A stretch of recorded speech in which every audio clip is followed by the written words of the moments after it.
Star Trek's best Section 31 movie is the one they aren't making.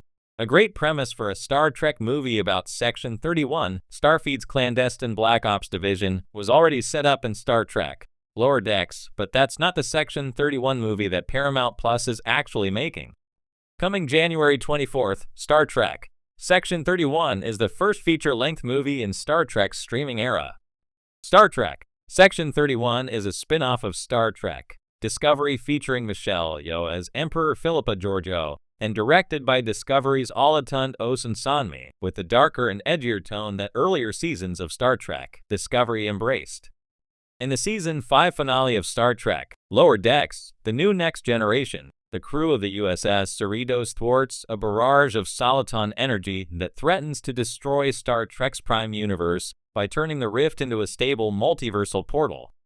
Captain William Boimler, Jack Quaid, and the crew of Section 31's Defiant class Anaximander are poised to keep exploring Star Trek's multiverse via the portal. Captain Carol Freeman, Don Lewis, and Admiral Alonso Freeman, Phil Lamar, are assigned to oversee the Anaximander's missions from the antiquated Starbase 80, which has been moved DS9 style to the new portal. Star Trek Lower Decks set up the best Section 31 movie.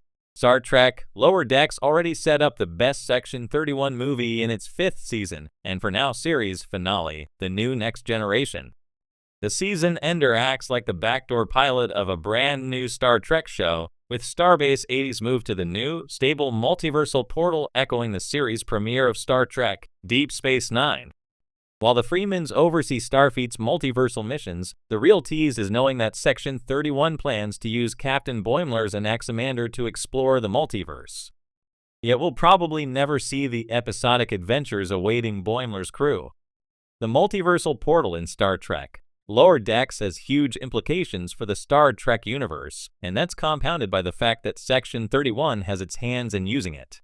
There's no telling what possibly nefarious plot Section 31 might have in mind, or what they might force William Boimler to do.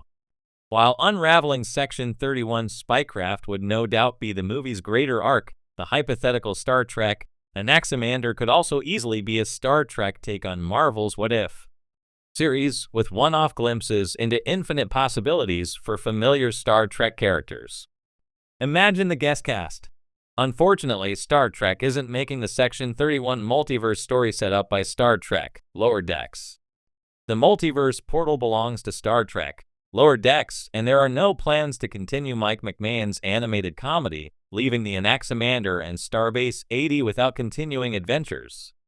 For now, Paramount Plus is focusing on the 2 Star Trek shows currently in production, Star Trek Strange New Worlds and Star Trek Starfleet Academy. Star Trek Section 31 might get a sequel or inspire other long Trek movies, which could be Lower Deck spin-offs, but that depends on how successful Section 31 is when it drops. By leaving Section 31's Anaximander storyline hanging, Star Trek Lower Decks finale follows a worrying trend set by other new Star Trek shows that ended recently. Star Trek Discovery hinted at continuing the characters' stories. Star Trek Prodigy set up the adventures of the USS Prodigy's new crew in the Delta Quadrant, and Star Trek Picard famously and frustratingly set up Star Trek Legacy about the USS Enterprise G in the 25th century. Of these, only Discovery is likely to get a follow-through in Star Trek Starfleet Academy. The rest, including Star Trek Lower Decks' Section 31 spin-off, are unlikely. In the vast and storied history of Star Trek, one of the most tantalizing mysteries remains Section 31, Starfleet's shadowy intelligence organization. First introduced in Star Trek Deep Space Nine, Section 31 has always existed in the moral gray zone, operating outside of Starfleet's ideals of exploration and peace to ensure the Federation's survival by any means necessary. While fans have long speculated about a movie centered around this covert group, the best Section 31 film may actually be the one they aren't making, the one that delves into the organization's origin story, moral compromises, and its eventual erosion into paranoia and unchecked power. The untapped potential of Section 31. Section 31 is a treasure trove of storytelling potential. Unlike Starfleet, which represents the best of humanity's aspirations, Section 31 embodies the darker side of utopia, the acknowledgement that peace and prosperity often come at a hidden cost. The Federation's ideals of diplomacy and nonviolence are upheld on the surface, but Section 31 works in the shadows to handle threats that Starfleet's ethical code forbids it from addressing directly. The Section 31 movie that isn't being made could dive into the very foundation of the organization.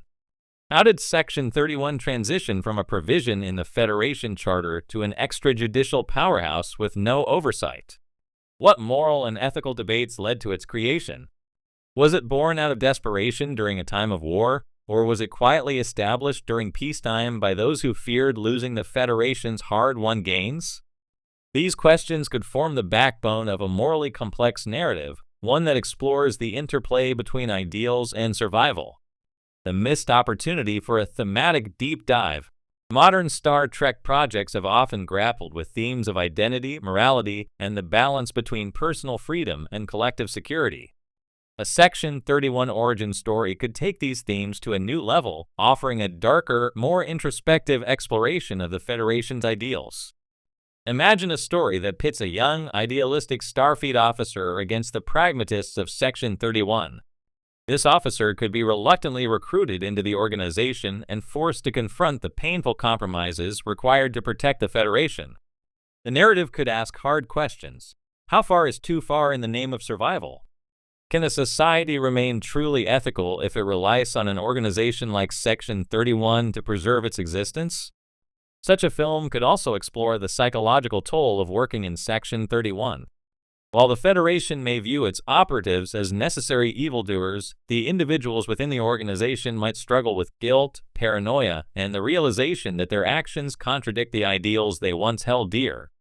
A Section 31 movie could humanize these characters, showing the emotional weight of their decisions and the personal sacrifices they make for the greater good. A missed chance for fresh storytelling. In recent years, there has been much talk about a Section 31 film or series starring Michelle Yeoh as Emperor Philippa Georgiou, a fan-favorite character from Star Trek Discovery. While Yeoh's performance is undoubtedly captivating, centering the story on her version of Georgiou risks missing a larger opportunity. Georgiou is a character with a unique moral framework. She hails from the Mirror Universe, a place of brutality and self-interest. While her journey toward redemption is compelling, it may not fully capture the essence of what makes Section 31 fascinating within the context of the Federation's ideals. Instead, the ideal Section 31 film would focus on entirely new characters or revisit key figures from Deep Space Nine and Enterprise. It could provide a rich historical tapestry, showing how Section 31 evolved over centuries. By doing so, it would offer a narrative that spans eras and connects deeply with Star Trek's core themes of progress and ethical debate. For example, such a movie could delve into the infamous temporal wars hinted at in Star Trek Enterprise, tying Section 31's origin to humanity's earliest interstellar conflicts. Alternatively, it could explore the organization's role during the Dominion War or its involvement in quelling the Borg threat.